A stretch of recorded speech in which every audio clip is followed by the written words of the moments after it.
Hi, I'm Tessa, a veteran educator working in the field of special education. And I'm Kim, mom of two autistic boys and a late diagnosed autistic person myself.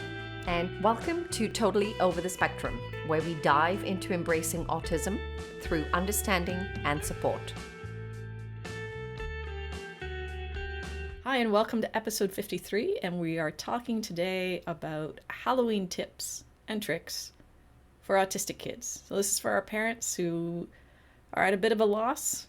Halloween can be really stressful.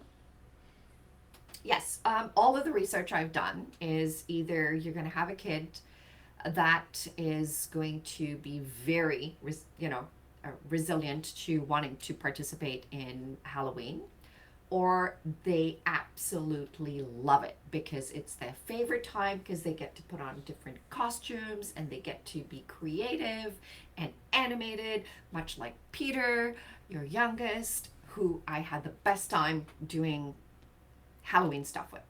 So there's a lot of information out there. There's a couple of websites that I've got. One is from my go-to place, which is the UK, and actually one from BC. So kudos to Canada for coming up with some good guidelines as well. So let's take it away, Kim.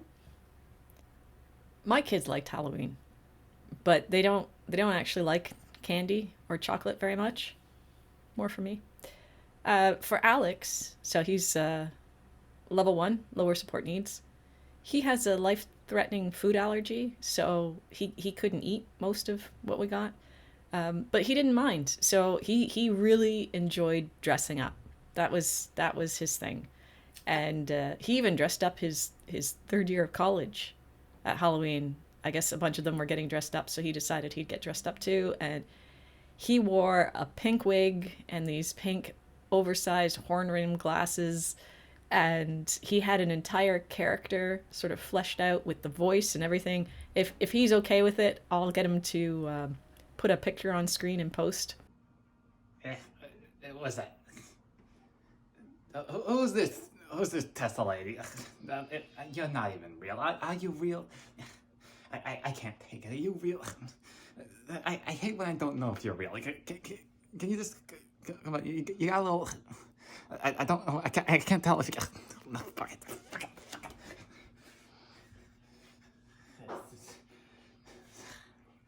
Sorry, I'm not feeling myself. Oh, that feels way better. Anyway, happy Halloween, Tessa. I have flashes of Edna coming to Oh, mind, that right? was a lot. Hello, possums. Yeah, very You much know? so. Okay.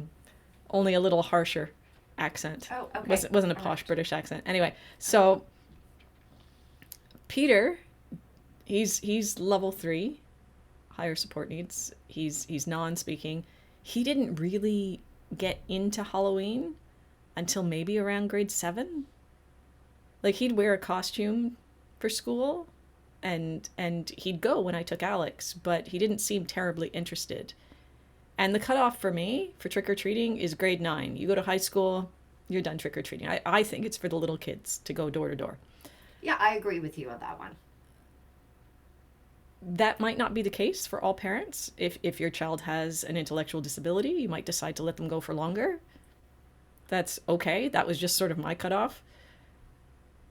I think also when you start getting into the older kids, the physically looking adult-like kids, the people are a little bit more reluctant to want to be able to or willing to be engaging in that. So just this is a real life situation.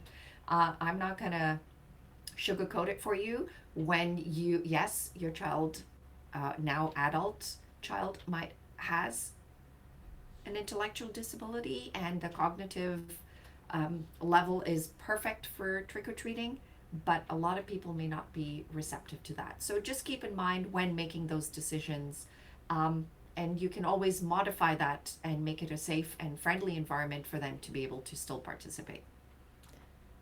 Yeah, you're always trying to figure out how to provide your autistic kids with opportunities to experience activities that neurotypical kids experience.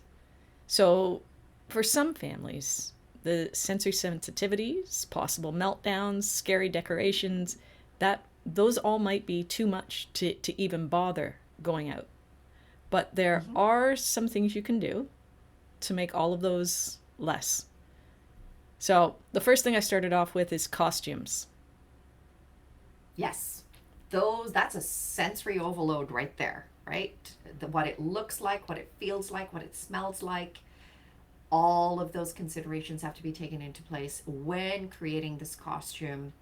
And don't be offended if you put all of this hard work into it and it's not put on. Yeah, that's the thing. I know it's fun to dress your kids up, but what the costume that they wear, what it is, it doesn't matter. It just doesn't matter. It doesn't matter if it's what you want them to wear or if it's traditional or cute or whatever it is. If your child has sensory sensitivities, you're going to have to do some work to find out what's going to work for them. Face paint is probably a no go, but for other kids, they might love it. It just, you have to know your kids' strengths and what their sensitivities are. The I other personally, I got those onesies that zip up because you could put them on over top of their regular clothes. We're in southern Ontario in Canada. It can be pretty cold at Halloween, so being able to have regular clothing underneath, you get those a size or two too big, and they usually have elastic around the ankles and around the cuffs of the sleeves, so they can be a little bit oversized and they're not tripping over them. And if you find a costume that works that they love, it'd be a kind of a smart thing to buy some sizes that are bigger because they might be wearing that costume for the next 6 years. Absolutely. That is very common. That is very common that once they get into a costume and they can connect with it, and yeah, you're going to have to do that for many, many years. So buy a few sizes. Yeah, absolutely. Or modify it as, if they grow to a certain point and they can no longer have their feet in it, and it cut the feet off, Yep. right? And they can still wear the rest of it. So, Hey, Alex wanted to wear things that were way too small. He's really tall, and he had a really hard time giving them up. yeah, and it is, right? So, yeah, costumes, they can be hit or miss. Yeah. And I let my kids wear them whenever they wanted to wear them. So if it was a week before Halloween and they just wanted to wear them outside, sure. That you get to desensitize yourself to it a little bit if you wear it more often. And there are always the comments. Oh, it's not Halloween yet. And I'd have a script of something like, yeah, but we're super excited for it or something just to dismiss them and move on because there's no point arguing with people. Not those Hmm. kind of people. So there's also the possibility that your kids just don't want to wear a costume. They just want to wear their regular clothing and still go out. Yeah, So, and that's okay. And that's okay. yeah, you can put a name tag on and be an office worker. You can just even just something simple like an apron to go over top. All of a sudden you're a chef, you're an artist, you're a barista. It doesn't matter. Maybe you work at one of the big box stores and you got an apron. It just doesn't matter. Whatever works. It doesn't have to be a flashy costume. No, yeah, this is when I feel when you're working with kids with autism or any type of exceptionality, you're, as an educator, my creative side, kind of comes out, and it's like, oh, we can do this, and oh, we can do that, right? And just, it's simple things, but it works, right? And yeah, Peter and I had a lot of fun, grade 6, 7, and 8. Excuse me. Yeah, we had Halloween packed together, so Yeah, he likes to get loved it. dressed up. And eventually he did like going door to door. But he Yeah, also had the habit of running into people's houses because he liked to check out houses. yeah. So one of the strategies I often provide parents is create a social story. And if you can't create a social story because it's very word specific, is there are a lot of social stories out there about Halloween. Sit down and go over these social stories with them, the expectations. Um, and this also helps reduce any anxiety that they have, because all of a sudden this whole experience is an unknown. But when you read about it, um, it becomes more familiar, and they're able to process it. And and you do this a few times and it becomes like, oh, okay, it gets easier each time. So social stories do work. Yeah, it's helping them understand what the expectations are, what the rules are surrounding Halloween, because the rules are weird. Halloween is kind of weird. I like Halloween, but it is kind of weird. So adjusting your expectations is also a really good tip. So it may happen that you got this costume and you've got it all set up and it's all great, and then the day of, they don't want to wear it. Their self-regulation is low, something else happened, there's a whole bunch of things. Maybe success for that day is just getting out the front door. That might be as far as you get, and that's okay. Yep. The other thing is you can also practice this, right? People, you get your social story into place. Now put what you're reading into action. So practice it. Practice getting dressed, practice going out of the door, practice walking around the community. And this can be in your social story, and in practicing, it also helps them familiarize themselves with your neighborhood. So on the day of, when everything is changed and there are a lot more activities out there, there's a lot more stimulation going on with people, and costumes, and it is not going to be as anxiety stricken as it would be, because they've already walked the route. They've already practiced what needs to be done. They've already had the social stories. So you have created all of those foundations to reduce the anxiety and help them make this a little bit more of a pleasurable experience for them, should you decide to do that. Yeah, and I know that the time of day you go is different in different parts of the world. And we're in Canada, and when I was little, you had to wait till it was dark before you went trick-or-treating. We all trick-or-treated in the dark. And now I think the little kids, the really little ones, go out just before it gets dark. Mm-hmm. But Yep. for some of the older kids, it's always you're going in the dark. And I know that some places they go in the middle of the day, which is probably safer. It's not as fun to me.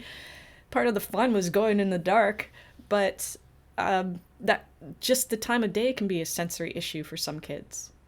Yeah, and that, going back to practicing, right? So you practice at the same time that you're going to go out. You put that into your social story. So layer this information and then put it into practice, and trust me, it does help. It does help immensely. It also doesn't matter how many houses you go to. So you can plot your route, what you think is going to be an acceptable amount of time to be out based on your kid's ability and their age and all of those kinds of things. But it's okay if you don't make that whole circuit that you've planned out. It's okay. It doesn't matter if you go to one house. They're still getting the experience. They're still you're still stretching that kid's ability to do stuff. We're gonna say You almost said resiliency. I am not saying that word. We're going to talk about it. We're going to talk about resiliency next time. And Okay. I don't like it. So now you got me all off track and I'm all mad about resiliency. You can Yeah. also just go to neighbors' houses that you know, or family or friends that you know. And that might be it. That might be as far as you get. Because that just might be their tolerance level. And you might be able to increase that over time, or maybe not. It's gonna be different every year. Then we come up to the part where you receive candy but you're not allowed to eat it. Okay, but before you go on to there, you don't have to go to people's homes to trick or treat. Sometimes kids like to be at their own home and give out the candy. And that is a huge, like, they get to see people come to their home dressed up. They're in a safe environment, and giving out the candy and observing everything is just as enjoyable for them than going out and participating in it. So it doesn't have to be that they have to go collect the candy. They can give out the candy too. I think you just So, created a new word. It sounds kind of great. okay, Enjoyful. enjoyable. Enjoyful. Yeah. That's kind of fun. So I got Yeah, completely lost. that was I don't know who it was, but it was somebody who taught me that one. Oh, it's fun. Okay. It is a weird concept to be given candy but not be allowed to eat it right away. So I always made sure that my kids knew beforehand that we wouldn't be eating any candy until we got home. But as I said, they weren't big candy kids anyway. It was more about the fun of going out. Not all kids are going to be at an age or a level to understand that concept. So you got a couple of choices. You can sort of check the candy on the fly while you're out and make sure everything's safe to eat. Or you can bring a bag of substitutes with you that you know are already safe and are preferred candy items. Yeah, that is the preferred approach, is that you have the safe candy with you. And then that way that gives you the time to be more diligent in looking at the products that they get. So I would definitely encourage having the substitute candy along the way. Um, it's just safe all around. Yeah. And know at any part or point along this journey, you need to be able to just pivot and say, okay, it's time to go home. And one of the great things about putting the kids in the onesies was that I could take them those costumes off at any time if they got overloaded. Yep. Overstimulated, too hot, anything. Just Any one of the done, just reasons. done, and you still Yep, got to walk just done. home. Off it comes. Yep, absolutely. So the next part that I have is this blue pumpkin idea. Yeah, I was doing all my research. I was like, I've never heard. Well, just goes to show how old our kids are, okay, Kim? We're just aging ourselves on the spot here. I was like, a blue pumpkin? What the hell is with the blue pumpkin? Yes, so go for it. Teal pumpkins were introduced, I think, around 2014, and that was to indicate food allergies for peanut free and all of that kind of stuff. And then people began using the blue pumpkin as a way to indicate that their child is autistic. So the idea is that people would see this blue pumpkin and know to be quieter or more patient or more accommodating. And it might be useful also if your child was non-speaking, as an indicator that they're non-speaking. And I mean, it's not always visually apparent that someone is autistic. So it was used in the hope that it would promote dialogue and encourage people to learn more about autism. Not everyone is on board with the blue pumpkin. Yeah, yeah. It's not that I'm not on board. I was like, this is new to me. So if our listeners are have experience positive experiences or negative experiences using the blue bucket, please let us know, comment, and share your thoughts and stories. We'd love to hear about this. Yeah, it's my favorite part. So some people felt that it discouraged inclusivity. Like you were singling out your kids and making them a target for bullying or victimization. I never used a blue pumpkin. I had heard about them when Peter was going, but I didn't feel like it was necessary. I had a quick script to say that Peter was non-speaking if that came up, but I never felt the need to say he was autistic unless someone stopped and asked. My kids never went trick-or-treating without me, so I never encountered a problem. And most people are just really kind. Of course, we also live in Canada, we're friendly people. But I never once encountered any kind of issues trick-or-treating with my kids. Yeah, I've never, I've never encountered that either. So yeah, that makes two of us. So I mean, I hear that it happens in other countries, but it just, even though we're trick-or-treating in the dark in Canada, you get the porch light is always on. If the porch light is on, that is a house you can go to. And if the porch light is off, they're not participating or they're out of candy or whatever. But mostly people, if they've got candy for kids, they just want to see the kids. They don't really care. And I had Peter say thank you when I would prompt him to say thank you. And partway through, he got bored of saying thank you. So he started saying gracias, because I guess he watched Dora the Explorer. Because he's non-speaking, but he's pretty fluent in lots of languages for some reason. I don't know.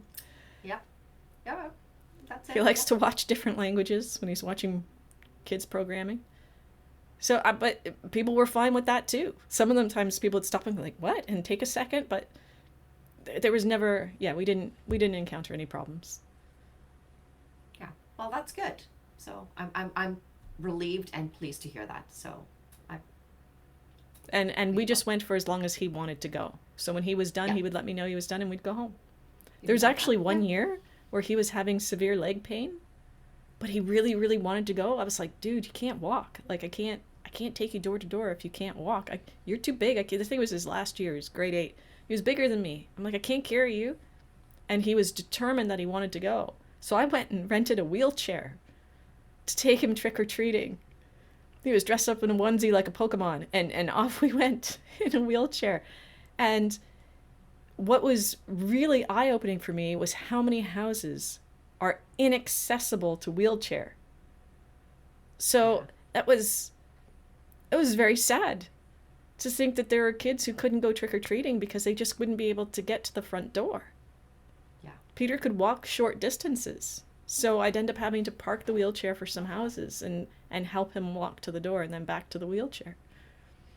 Yeah. The accessibility. Yeah. It's sad, isn't it? Yeah, it was really sad. It's just not something you think about. Yeah. Yeah. So same as here. Like, we have discussions and we start talking about something and we go, wow, we never thought of that aspect. So yeah. So this is all... Which brings me to my last point, which means you don't have to go out trick-or-treating for Halloween in order for it to be fun. Yeah, I agree with you. That was one of my key points too. You can skip trick-or-treating. You can skip people coming to your door. You can get dressed in your costumes and you can watch a show that's Halloween based. You can have special treats or a whole meal plan based on Halloween and trick-or-treating.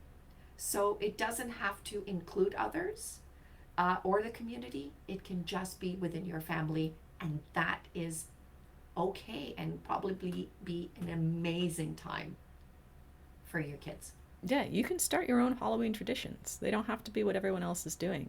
During lockdown, I had Peter pick out a piñata, and I filled that with all the candy that he likes.